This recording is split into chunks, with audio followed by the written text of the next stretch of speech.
Halo, selamat pagi. Saya Diana Dwika. Anda menyaksikan spesial program Hari Gizi Nasional 2024. Generasi maju, bebas stunting dan juga anemia.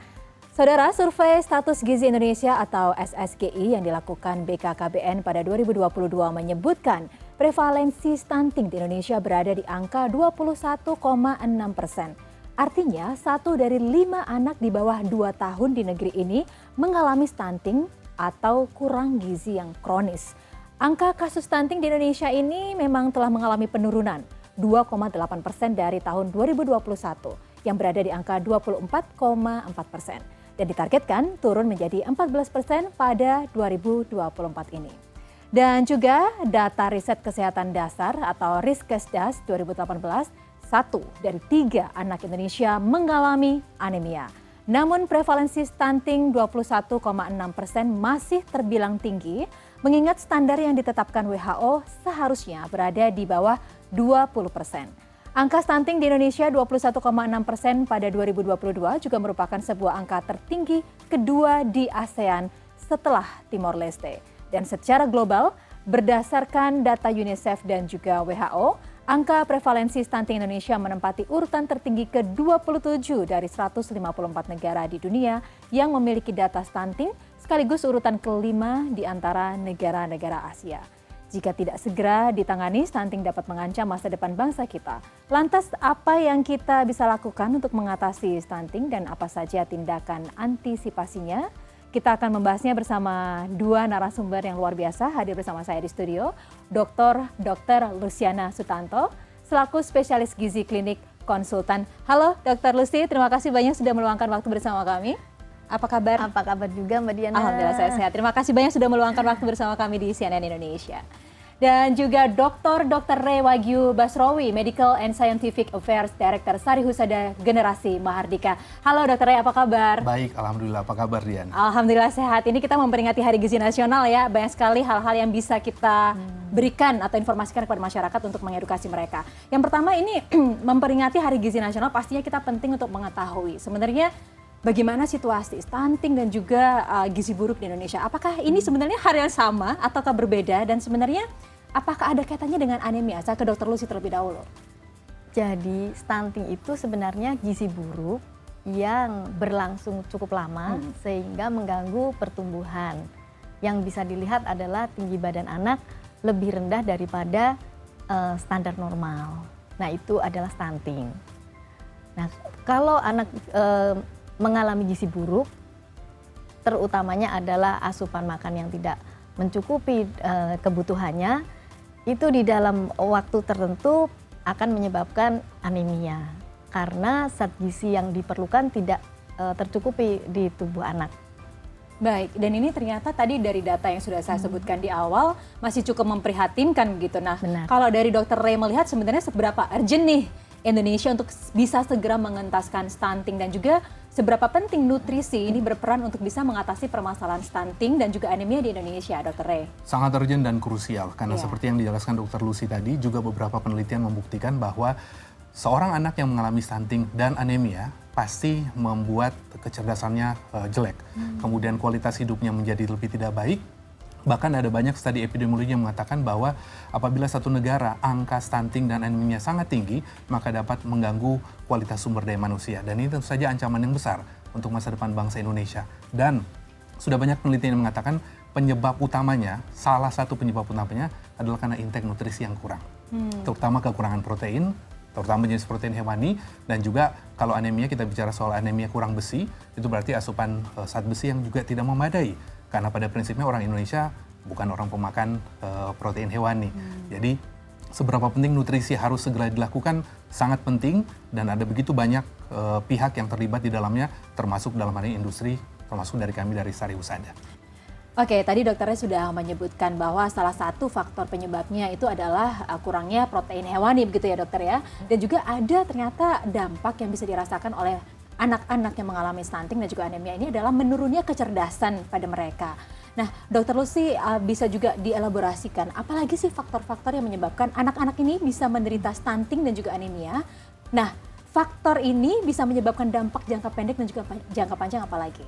Iya, benar sekali ya. Jadi gangguan inteligensia itu juga terjadi pada anak-anak yang stunting. Selain itu juga ternyata lebih mudah menderita sakit, terkena infeksi, dan gangguan aktivitas. Bahkan di beberapa literatur dikatakan mudah untuk menderita sakit pada usia dewasa, misalnya diabetes gitu. Nah, penyebabnya selain asupan yang tidak tercukupi atau jenis asupan yang tidak lengkap, itu juga ternyata sakit pada anak yang lama tidak diobati atau tidak ditata laksana dengan baik, itu juga akan menyebabkan gizi buruk dan berlanjut dengan stunting. Kita juga mesti pikirkan tidak hanya pada saat anak sudah tumbuh, tetapi juga saat masih di kandungan. Jadi 1000 hari pertama kehidupan itu sangat penting diperhatikan. Jadi sejak di dalam kandungan itu sudah ibu sudah harus memberikan nutrisi yang baik, kemudian setelah dilahirkan dan sampai usia anak. Jadi sebenarnya untuk stunting ini bisa dideteksi sedini mungkin ya dokter ya? Cara mendeteksinya adalah paling mudah dan paling bisa dilakukan yaitu mengukur pertumbuhan dengan grafik. Kalau kita kenal grafik KMS yang juga ada di buku Kesehatan Ibu dan Anak ya, nah itu bisa diikuti tumbuh kembangnya si anak. Jadi artinya ada parameter-parameter tertentu begitu yang harus dipenuhi dalam tumbuh kembang anak begitu ya. Kalau misalkan ternyata kurang dari parameter yang ditetapkan ataupun lebih, itu juga harus menjadi perhatian para orang tua. Benar sekali. Lantas bagaimana kalau mendeteksi untuk anemianya sendiri? Kalau anemia memang harus dilakukan pemeriksaan laboratorium. Tetapi sekarang hampir di semua layanan primer itu sudah ada. Oke. Nah, kalau dari dokter Ray ini dari Sari Husada sendiri berpartisipasi dalam menangani kasus stunting dan juga anemia di Indonesia. Langkah-langkah yang sudah dilakukan ini seperti apa? Terima kasih. Jadi tentu saja harus kembali kepada komitmen kami sebagai perusahaan di bidang nutrisi yang ini memastikan agar supaya tidak ada satupun anak di Indonesia yang tidak mendapatkan akses nutrisi, solusi nutrisi terbaik. Sebagai perusahaan di bidang nutrisi, tentu saja ekspertisi kami adalah memberikan solusi dalam hal nutrisi. Tetapi kami tahu bersama-sama bahwa selain asupan nutrisi, ada aspek pengetahuan yang juga harus kita lakukan bermitra dengan semua pihak. Karena bicara soal asupan nutrisi, itu berarti ada parenting, peran orang tua untuk memastikan agar asupannya itu terjaga. Nah, kami sudah melakukan begitu banyak kerjasama, kemitraan, baik dengan pemerintah, dengan organisasi profesi, kesehatan, maupun dengan universitas. Pertama tentu saja dalam hal menyiapkan asupan nutrisi terbaik. Kami dari Sari Husada memiliki pusat riset yang berskala internasional di Yogyakarta, Arenai Center Sari Husada, yang memastikan agar supaya produk-produk nutrisi yang kami hasilkan dapat menjawab kebutuhan bangsa Indonesia untuk memastikan agar supaya anak-anak Indonesia terbebas dari anemia dan stunting.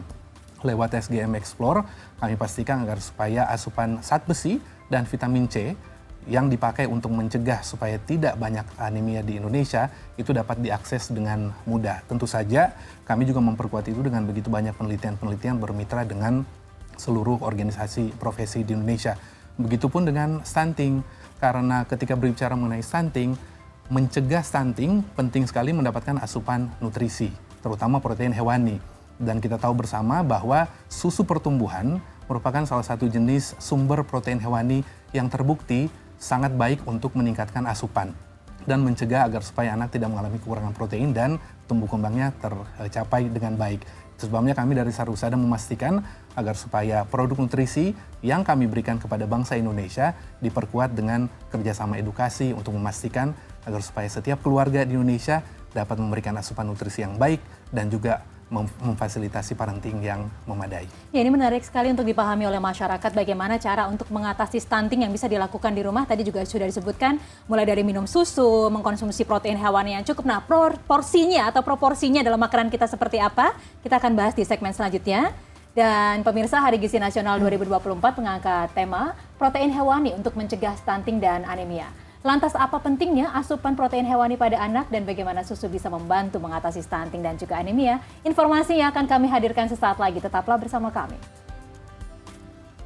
Sebenarnya model edukasi seperti apa yang bisa dilakukan agar supaya orang tua di rumah dapat memberikan pengasuhan dan asupan nutrisi yang baik. Jadi meskipun nutrisinya tersedia, tetapi kalau parentingnya tidak berjalan dengan baik, maka juga akan memberikan masalah di kemudian hari.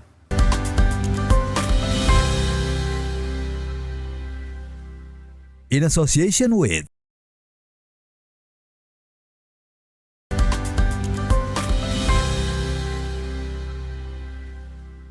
In association with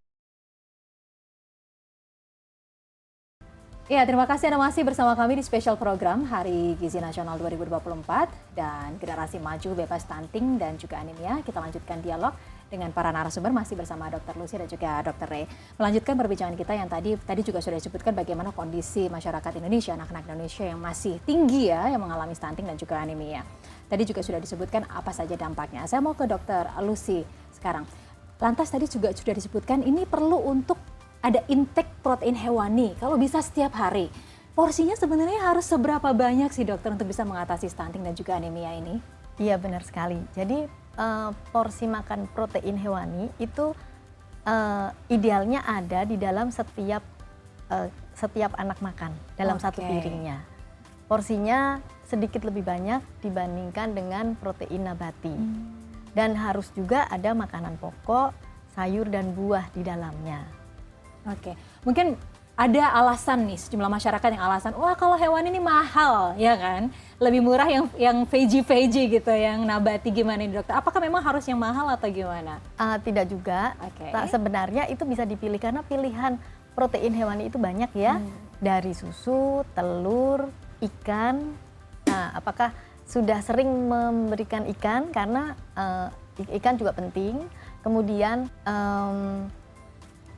bahkan telur tadi ya. Bahkan ini makanan laut ya itu juga diperlukan untuk pertumbuhan dan kebutuhan sehari-hari. Yang pasti yang harus ada di setiap porsi makan kita setiap hari ya, terutama untuk anak-anak. Baik, nah ini kalau tadi dokter juga sudah menyebutkan ada tempat riset bahkan ya dari Sari Husada, ini adanya di Jogja gitu. Kemudian kita juga ingin mengetahui, karena Sari Husada ini sudah cukup lama sekali di Indonesia, adakah inovasi-inovasi untuk bisa menghasilkan produk-produk yang bernutrisi nih untuk anak-anak Indonesia? Tentu saja kami terus berinovasi agar supaya semua hasil inovasi yang kami berikan kepada bangsa Indonesia itu tepat sasaran dan tepat guna. Dan harus diingat bahwa ketika bicara soal anemia dan stunting, ada aspek edukasi. Sari Husada bekerja sama dengan universitas untuk melakukan penelitian untuk mengidentifikasi sebenarnya model edukasi seperti apa yang bisa dilakukan agar supaya orang tua di rumah dapat memberikan pengasuhan dan asupan nutrisi yang baik. Jadi meskipun nutrisinya tersedia, tetapi kalau parentingnya tidak berjalan dengan baik, maka juga akan memberikan masalah di kemudian hari. Nah, kami dari Sari Husada sudah melakukan beberapa program, misalnya kita bekerja sama dengan IPB, melakukan program seperti aksi bersama cegah stunting atau penelitian-penelitian tentang mencegah anemia bersama. Itu tujuannya adalah selain memberikan edukasi juga memastikan agar supaya orang tua dapat memilih asupan nutrisi yang terbaik. Menjawab pertanyaan tadi soal asupan protein hewani. Sebenarnya ceritanya bukan mana yang lebih murah, mana yang lebih mahal, tetapi melihat asupan nutrisi mana yang paling efektif. Dan banyak penelitian yang mengatakan bahwa susu pertumbuhan merupakan salah satu sumber protein hewani yang paling esensial. Kenapa? Karena asupannya itu bisa diserap dengan maksimal oleh tubuh. Jadi kita tidak bicara soal mana yang mahal, mana yang murah, tetapi mana yang efektif dan dapat memberikan dampak kesehatan kepada si kecil.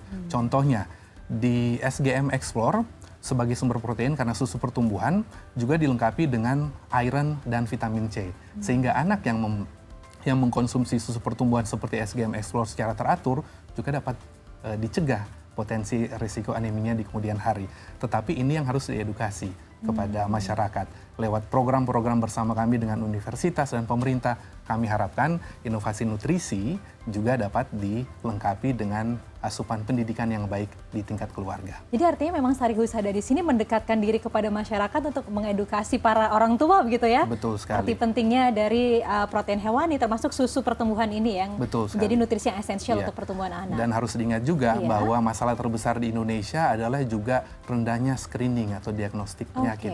Nah, itu sebabnya kami bersama dengan beberapa organisasi profesi kesehatan juga memastikan agar supaya prinsip diagnostik itu bisa dilakukan sedini mungkin dengan memanfaatkan digital, program-program digital. Kami membantu organisasi profesi, tenaga kesehatan agar supaya bisa mengidentifikasi kalau ada masalah gangguan tumbuh kembang, ada asupan nutrisi yang tidak baik, anemia yang mungkin sudah beresiko, itu dapat dideteksi sedini mungkin melalui intervensi yang berbasis digital. Nah, tapi ini langkah yang memang sudah rutin dilakukan oleh Sari Husada kan dokter?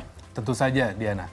Sari Husada sudah bersama bangsa Indonesia sejak 70 tahun silam, dan ini yang menjadi komitmen kami setiap hari untuk memastikan inovasi yang kami lakukan untuk memberikan solusi nutrisi terbaik untuk bangsa Indonesia. Tidak hanya menyiapkan sumber nutrisi terbaik lewat SGM Explore, tetapi juga kami bersama-sama dengan berbagai organisasi seperti IPB atau beberapa organisasi riset untuk memastikan agar supaya model edukasi yang baik bisa disampaikan kepada masyarakat, kepada setiap keluarga di Indonesia, agar supaya bagaimana anak-anak Indonesia mendapatkan asupan nutrisi terbaik, asupan protein hewani terbaik, terutama salah satunya dari susu pertumbuhan. Namun yang harus diingat bahwa tidak semua susu itu sama. Penting bagi orang tua untuk memastikan agar supaya memilih susu pertumbuhan yang baik dengan melakukan check the label. Memastikan susunan komposisi gizi adalah susunan komposisi yang terbaik untuk si kecil. Dalam peringatan Hari Gizi Nasional Indonesia 2024 ini, pesan dan juga harapan dari Sari Husada untuk masyarakat Indonesia seperti apa? Terima kasih. Stunting dan anemia masih menjadi permasalahan gizi utama terutama pada anak-anak Indonesia. Dan sudah banyak penelitian yang membuktikan bahwa asupan nutrisi, terutama susu pertumbuhan, sebagai sumber protein hewani terbaik dapat mencegah stunting dan anemia di anak-anak Indonesia. Namun penting sekali lagi kami ingin mengingatkan pesan kepada orang tua bahwa tidak semua susu itu sama komposisi dan keunggulannya. Wajib pada orang tua untuk melakukan check the label, untuk memeriksa komposisi gizi dan hanya memilih susu pertumbuhan dengan komposisi gizi yang terbaik yang dapat memenuhi status nutrisi si kecil. Baik, kalau dari Dr. Lucy sendiri apa ini yang bisa disampaikan kepada para orang tua untuk mencegah putra-putrinya dari stunting dan juga anemia, dokter? Iya, tentu saja gizi yang baik itu akan bisa mencegah stunting sejak awal, yaitu lengkap gizi, cukup gizi. Lengkap gizi itu meliputi semua zat gizi, termasuk di dalamnya adalah bahan makanan sumber protein hewani, nabati, karbohidrat atau makanan pokok, sayur dan buah. Dan cukup gizi kita bisa melihat dari bagaimana pertumbuhannya dari bulan ke bulan. Ya, yang pasti inovasi yang dilakukan oleh Sari Husada ini terus dilakukan dan kita juga berharap terus ada kontribusi nyata untuk bisa mengentaskan anak-anak Indonesia dari stunting dan juga anemia. Karena kalau dari penjelasan dokter tadi, stunting dan juga anemia ini ternyata memiliki dampak yang luar biasa ya. Tidak hanya masalah pertumbuhan, tapi juga kecerdasan pada anak-anak dan juga bisa menimbulkan penyakit-penyakit yang kronis karena imunitas yang rendah. Dan pastinya ini kita harapkan ada kolaborasi apik ya dari pemerintah, Sari Husada dan juga masyarakat semua. Baik, terima kasih banyak kepada Dr. Luciana Sutanto, MSSB GK, dokter spesialis gizi klinik, dan juga terima kasih kepada Dr. Ray Wagyu Basrowi MKK, Medical and Scientific Affairs Director Sari Husada Generasi Mardika. Terima kasih banyak sudah berpartisipasi dalam perbincangan ini. Stunting menjadi isu yang juga banyak dibahas jelang pesta demokrasi pemilu 2024. Lantas bagaimana pendapat para istri capres dan juga cawapres terkait isu stunting? Sesaat lagi tetaplah bersama kami.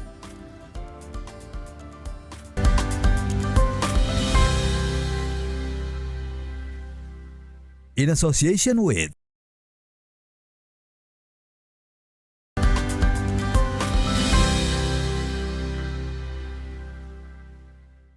Pemirsa, kasus stunting masih menjadi problematika di Indonesia. Para istri capres dan juga cawapres pun punya kiat-kiat tersendiri terkait hal ini. Dan informasi ini akan sekaligus menutup spesial program Hari Gizi Nasional 2024 di CNN Indonesia. Terima kasih atas kebersamaan Anda. Saya Diana Twika undur diri. Sampai jumpa.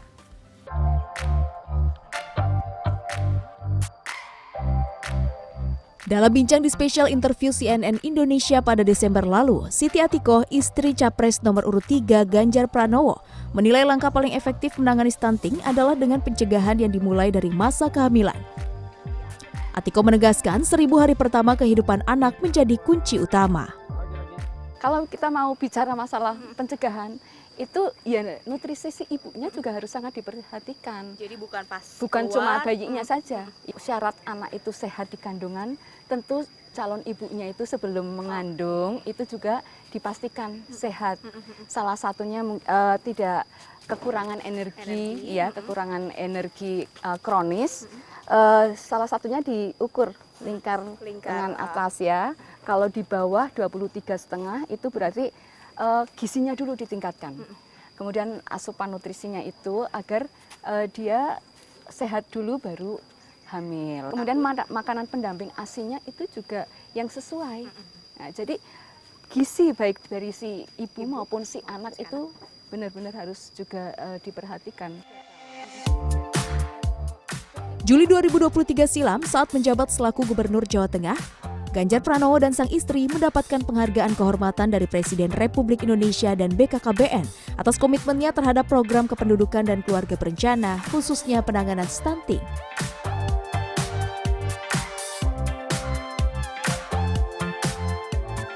Siti Atiko menegaskan keberhasilannya itu adalah berkat kolaborasi dari seluruh pihak, mulai dari akar rumput, kelompok elemen masyarakat, hingga pemangku kebijakan. Diperlukan kolaborasi dari seluruh pihak ya, mulai dari yang ada di grassroots, kemudian pemangku kebijakan, dan kelompok elemen masyarakat yang lain. Karena ini akan menentukan juga kualitas dari negara kita. Sementara Selvi Ananda, istri calon wakil presiden nomor urut 2 Gibran Rakabuming Raka, berharap masalah stunting tidak lagi terjadi di Indonesia. Hal ini disampaikan Selvi dalam berbagai kesempatan, antara lain saat ikut belusukan mendampingi suaminya berkampanye. Salah satunya di Kecamatan Salahutu, Maluku Tengah pada 8 Januari lalu. Kita pengen anak-anak tidak ada lagi yang stunting, anak-anak Indonesia semuanya sehat, jadi anak-anak cerdas, jadi generasi penerus bangsa yang cerdas menuju Indonesia Emas tahun 2045. Setuju ya Bu ya semuanya? Setuju! Dan ibu hamil, yang punya anak balita, pokoknya semuanya sehat selalu, diperhatikan, bisa anak-anaknya. Dalam bincang dengan warga setempat, Selvi berpesan agar bayi dan balita mendapatkan perhatian terkait gizi dan tumbuh kembangnya. Menurutnya, dalam proses menuju Indonesia Emas 2045, Indonesia harus menghasilkan sumber daya manusia yang sehat dan berkualitas. Ini balita anak-anaknya banyak ya Bu? Banyak. Tapi nggak ada stuntingnya kan Bu ya? Sehat semua ya? Alhamdulillah. Istri Capres Anies Baswedan, Ferry Farhati, menilai angka stunting di Indonesia sudah masuk dalam kategori darurat. Menurutnya, banyak faktor yang menyebabkan stunting masih tinggi di Indonesia. Mulai dari belum meratanya asupan makanan bergizi bagi bayi dan ibu hamil, masih rendahnya kesadaran orang tua terhadap kebutuhan gizi anak, hingga sulitnya akses ke fasilitas kesehatan di daerah terpencil. Saya mendukung apa yang sudah dikerjakan pemerintah, tentunya bisa lebih optimal lagi gitu dengan upaya-upaya lain yang membantu. Jadi upaya-upaya untuk mempermudah akses, kemudian mempermudah kebijakan, kemudian juga terkait dengan pembagian makanan tambahan PMT yang biskuit ya.